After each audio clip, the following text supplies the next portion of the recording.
উড়িষ্যার সমুদ্র, নদী ও নির্জন পরিবেশ প্রাচীনকাল থেকে ঋষিমণি ও সাধকদের তপস্যার স্থল ছিল। বিশেষ করে পুরীর মহাসাগরের তীর, চিল্কা ও মহানদীর অঞ্চলকে ধ্যান ও ভক্তির জন্য অত্যন্ত পবিত্র বলে মনে করা হতো। উড়িষ্যার আধ্যাত্মিক প্রাণকেন্দ্র হল শ্রী জগন্নাথ ধাম। এখানে জগন্নাথ দেব কেবল বিষ্ণু বা কৃষ্ণ রূপে নয়, বরং সমস্ত বিশ্ব ব্রহ্মাণ্ডের নাথ অর্থাৎ জগন্নাথ হিসেবে মানা হয়। ভগবান শ্রী বিষ্ণুর 4 ধামের মধ্যে অন্যতম হল এই জগন্নাথ ধাম। আবার উড়িষ্যা বহু প্রাচীনকাল থেকেই তন্ত্র সাধনার কেন্দ্র হিসেবে পরিচিত।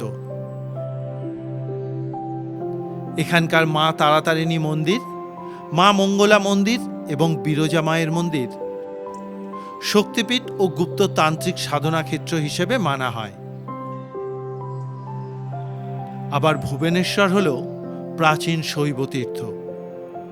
লিঙ্গরাজ মন্দির তার অন্যতম নিদর্শন।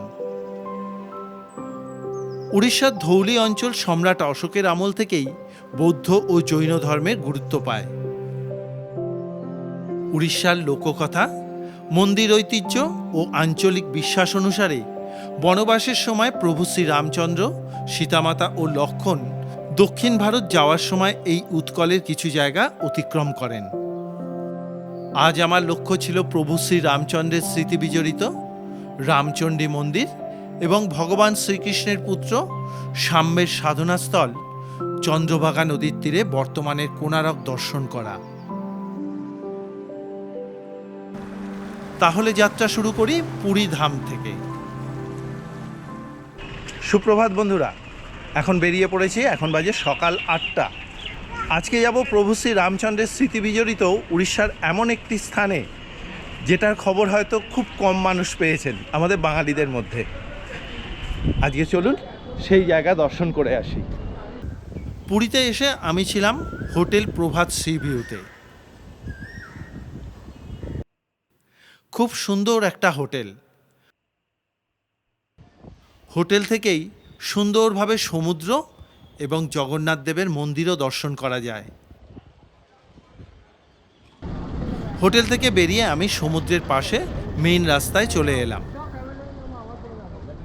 রামচণ্ডী মন্দির এবং কোণারক সূর্য মন্দির গাড়িতে ঘুরতে গেলে খরচ পড়ে 1800 টাকা। আমি তো বাসে করে যাব, তাই জন্য এই সমুদ্রের ধার থেকে এখন আমাকে যেতে হবে পুরী বাস স্ট্যান্ডে। তাহলে চলুন যাওয়া যাক। সমুদ্রের ধার থেকেই বাস পেয়ে গেলাম পুরী বাস স্ট্যান্ড যাওয়ার জন্য। উঠে পড়লাম বাসে। পুরী স্বর্গদ্বার থেকে পুরী বাস স্ট্যান্ডের দূরত্ব বাসে প্রায় 4 কিলোমিটারের কাছাকাছি। বাস এগিয়ে চলল স্বর্গদ্বারের পাশ দিয়ে। এই বাসগুলোই পুরী রেল স্টেশনের পাশ দিয়েই যায়। কিছুক্ষণ যাওয়ার পর পুরী রেল স্টেশন পেরোতেই কোণারক যাওয়ার বাস পেয়ে গেলাম।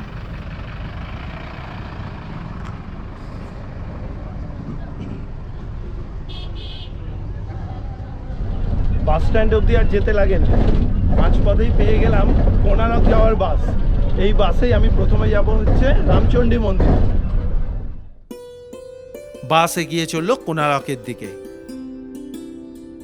পুরী বাস স্ট্যান্ড থেকে 30 মিনিট অন্তর অন্তর কোণারক যাওয়ার জন্য বাস পাওয়া যায়।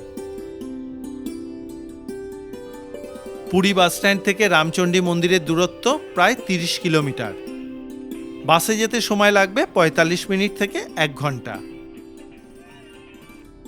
আমাদের bus Puri Konark marine drive road ধরে এগোতে থাকলো।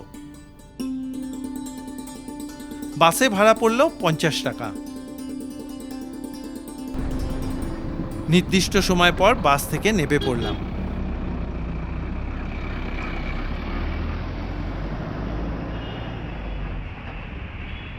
প্রায় 40 মিনিট মতন বাস জার্নি করে এসে পৌঁছে গেলাম রামচণ্ডী মন্দিরের প্রবেশদ্বারের কাছে। চলুন যাওয়া যাক। রাস্তার ঠিক উল্টো দিকেই মন্দিরের প্রথম প্রবেশদ্বার দেখতে পেলাম। সামনে কিছুটা পথ হেঁটে যেতে হবে। মিনিট 5 মতন হেঁটে আসার পর মন্দিরের মুখ্য প্রবেশদ্বার পেয়ে গেলাম। এগিয়ে চললাম মন্দিরের দিকে। এই হলো রামচণ্ডী মন্দির। রামচণ্ডী মন্দির উড়িষ্যার এমন একটি স্থান যেখানে আধ্যাত্মিকতা ও প্রকৃতি একসঙ্গে মিশে রয়েছে। কুশভদ্রা নদীর মোহনার কাছে অবস্থিত, যেখানে নদীর জল ধীরে বঙ্গোপসাগরে মিলিয়ে যায়। কুশভদ্রা নদীর মোহনার কাছে অবস্থিত এই মন্দিরটি, এই রামচণ্ডী মন্দির উড়িষ্যার অন্যতম প্রাচীন ও শক্তিপীঠ সদৃশ্য এক দেবী স্থান হিসেবে পরিচিত। লোককথা অনুসারে বনবাসের সময় বা লঙ্কা বিজয়ের পর প্রভু শ্রীরামচন্দ্র এই উপকূল অঞ্চলে এসে দেবী চণ্ডীর আরাধনা করেছিলেন। সেই থেকেই দেবীর নাম হয় রামচণ্ডী, যদিও এই ঘটনা বাল্মীকি রামায়ণে কোনোভাবেই উল্লেখ নেই। কিন্তু উড়িষ্যার লোকসংস্কৃতিতে এই ঘটনার প্রচলিত রয়েছে। গর্ভমন্দিরে মা চণ্ডী অর্থাৎ মা দুর্গার এক জাগ্রত রূপে পূজিত হচ্ছেন। এই স্থানটি বহু প্রাচীনকাল থেকে তন্ত্র সাধনার কেন্দ্র বলে মানা হয়। অনেকের মতে কোণারকের যখন সূর্য মন্দির তৈরি হচ্ছিল, তখন সমুদ্রের উত্তাল ঢেউ ও অশুভ শক্তির কারণে কাজ বারবার বন্ধ হচ্ছিল। তখন দেবী রামচণ্ডীর পুজো দিয়ে নির্মাণ কাজ আবার শুরু করা হয়। বিশ্বাস করা হয় দেবীর কৃপায় মন্দির নির্মাণ কাজ সফলভাবে হয়েছিল। রামচণ্ডী মন্দিরের পাশেই আছে রামেশ্বর মহাদেব মন্দির। গর্ভগৃহে স্বয়ং মহাদেব লিঙ্গরূপে পূজিত হচ্ছেন। পুরো মন্দির চত্বরে শান্তিময় পরিবেশ অধিষ্ঠান করছে। হাঁটতে হাঁটতে এগিয়ে চললাম মন্দিরের পেছনে কুশভদ্রা নদীর দিকে। কুশভদ্রা নদী এখান থেকে প্রবাহিত হয়ে গিয়ে পাশেই সমুদ্রের সঙ্গে মিশে গিয়েছে। নদীর পাশে এই রকম লম্বা বাঁধানো রাস্তা রয়েছে।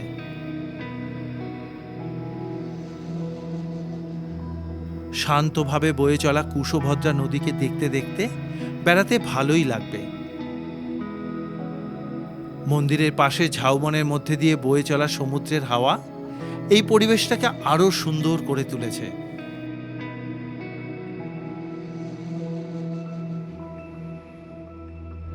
মা রামচণ্ডীকে খুব সুন্দরভাবে দর্শন করলাম। খুব শান্ত স্নিগ্ধ একটা পরিবেশ, তার মধ্যে এই মন্দির অধিষ্ঠান করছে। খুব খুব ভালো লাগলো। আপনারা পুরীতে ঘুরতে আসলে অবশ্যই করে একবার এই মন্দির দর্শন করে যান। আশা রাখি আপনাদেরও কিন্তু খুব ভালো লাগবে। চলুন এরপরে এখান থেকে বেরিয়ে যাই একদম সূর্য মন্দির দর্শন করতে। সেই সূর্য মন্দির কিন্তু পুরীর এক উল্লেখযোগ্য দর্শনীয় স্থান। চলুন বেরিয়ে পড়ি। আজকের এই উড়িষ্যার আধ্যাত্মিক স্থান দর্শন আপনাদের কীরকম লাগছে অবশ্যই করে একটা মতামত জানাবেন কমেন্ট বক্সে। এটা আমার তরফ থেকে আপনাদের কাছে একটা অনুরোধ রইল। মন্দির চত্বর থেকে বেরিয়ে চললাম মেইন রাস্তার দিকে। মেইন রাস্তায় আসতেই দেখলাম পুরী থেকে কোণারক যাওয়ার বাস আসছে।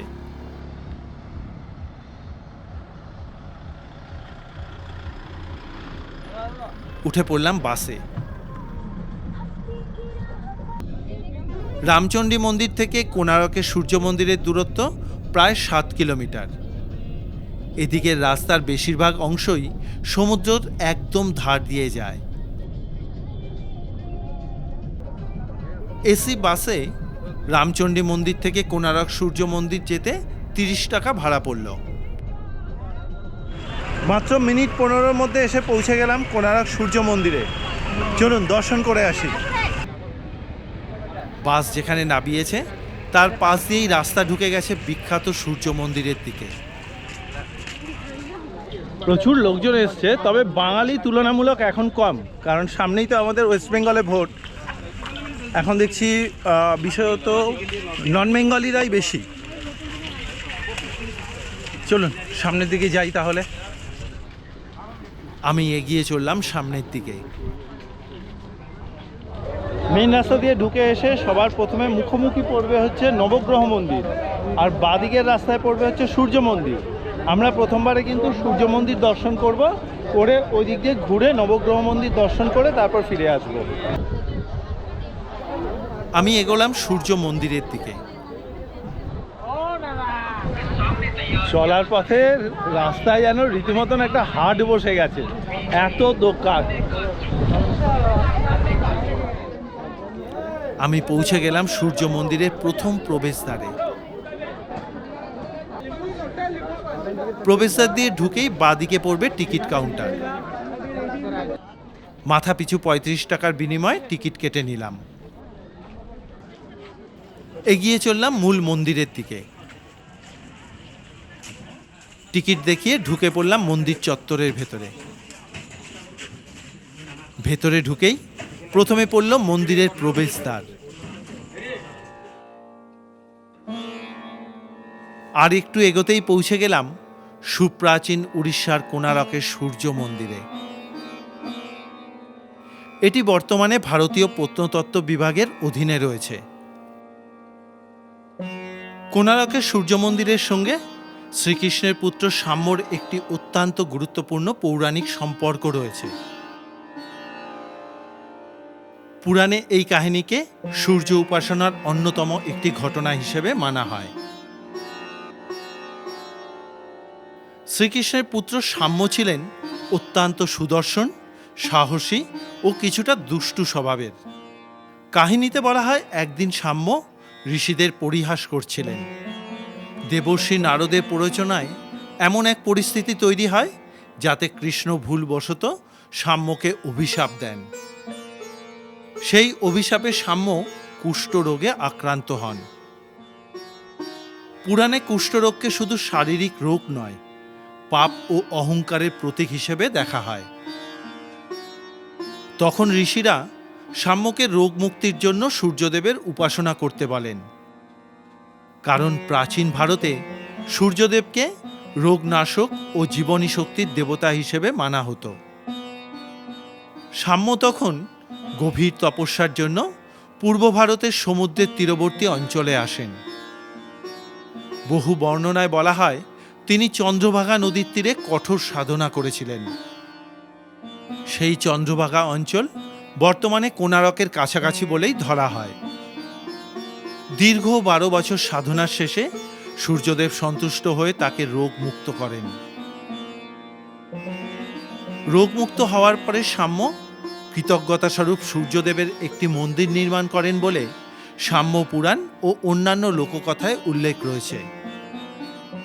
অনেক গবেষকের মতে বর্তমানে কোণারকের সূর্য মন্দির সেই প্রাচীন সূর্য উপাসনার ধারাকেই পরবর্তী ও বৃহৎ রূপ হিসেবে বলে থাকেন। বহু প্রাচীনকাল থেকেই এই অঞ্চলে সূর্যদেবের পূজা ও তীর্থপ্রথার ধারা চলে এসছে। বর্তমানের এই মন্দিরটি রাজা নরসিংহদেব মুসলিম আক্রমণকারীদের বিরুদ্ধে বিজয়ের স্মৃতিতে ১২৫০ খ্রিস্টাব্দে তৈরি করান। তখন এটি সমুদ্রের খুব কাছাকাছি ছিল এবং দূর থেকে নাবিকরা এই মন্দির দেখে দিক নির্ণয় করতেন। এই জন্য ইউরোপীয় নাবিকরা একে ব্ল্যাক প্যাগোডা বলতেন। জনপ্রিয় এক কিংবদন্তি অনুযায়ী মন্দিরের শীর্ষে বিশাল চুম্বক পাথর ছিল, যা সমুদ্রগামী জাহাজের দিক নির্দেশে প্রভাব ফেলে দিত।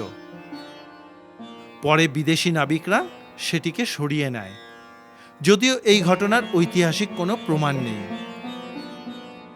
বর্তমানে মূল গর্ভগৃহ ভেঙে গেছে। এর কারণ হিসেবে মানা হয় সমুদ্রের লবণাক্ত হাওয়া এবং সময়ের ক্ষয়, তার সঙ্গে শত্রুদের আক্রমণ। পুরো মন্দির জুড়ে পাথরের সূক্ষ্ম কারুকার্য করা রয়েছে, যেগুলো দেখলে অবাক হতে হয় আমাদের প্রাচীন ভারতের শিল্প স্থাপত্য কতটা উন্নত ছিল। মন্দিরের দেয়ালে রথের চাকার মতন সূক্ষ্ম কারুকার্য করা চাকা বানানো রয়েছে। অনেকে বলেন এই চাকাগুলো সূর্য ঘড়ির মতন কাজ করত। চাকার ছাওয়া দেখে সময় নির্ধারণ করা যেত বলে প্রচলিত আছে। আজকের এই কোণারকের সূর্য মন্দির দর্শন আপনাদের কীরকম লাগছে অবশ্যই করে একটা মতামত জানাবেন কমেন্ট বক্সে। এটা আমার তরফ থেকে আপনাদের কাছে একটা অনুরোধ রইল। মন্দিরের চারদিকে 4টি গেট ছিল। মন্দিরের পেছনে ছিল ছায়া দেবীর মন্দির। আজ তার এইটুকু অস্তিত্ব অবশিষ্ট। এই মন্দিরের ভেতরেও পাথর কেটে সুন্দর কারুকার্য করা ছিল। আমি চারদিকটা ভালো করে ঘুরে নিলাম।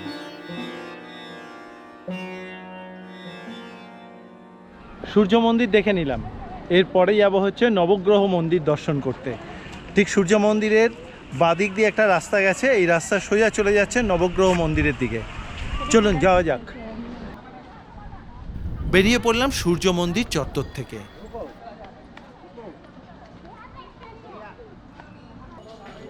চলে এলাম পাশেই নবগ্রহ মন্দিরে।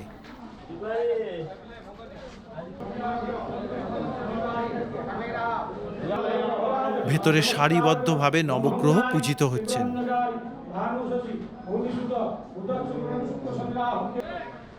এখানে কিছুটা সময় কাটিয়ে বেরিয়ে পড়লাম।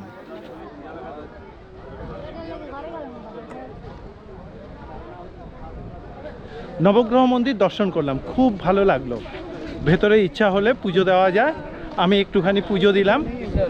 নবগ্রহকে যতটুকু শান্তিতে রাখা যায় সেটাই তো আমাদের কাম্য। চলুন এরপরে এখান থেকে বেরিয়ে যাই। বেরিয়ে চললাম হোটেলে। আজ আমি পুরী জগন্নাথ ধাম থেকে কলকাতায় ফিরব। আমার ট্রেন রয়েছে রাত্রি 8:40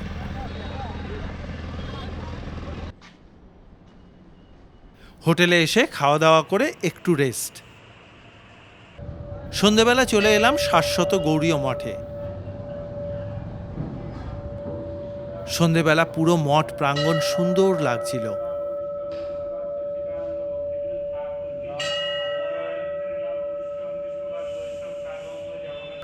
এখানে সন্ধেবেলা আরতি অনুষ্ঠান দেখলাম।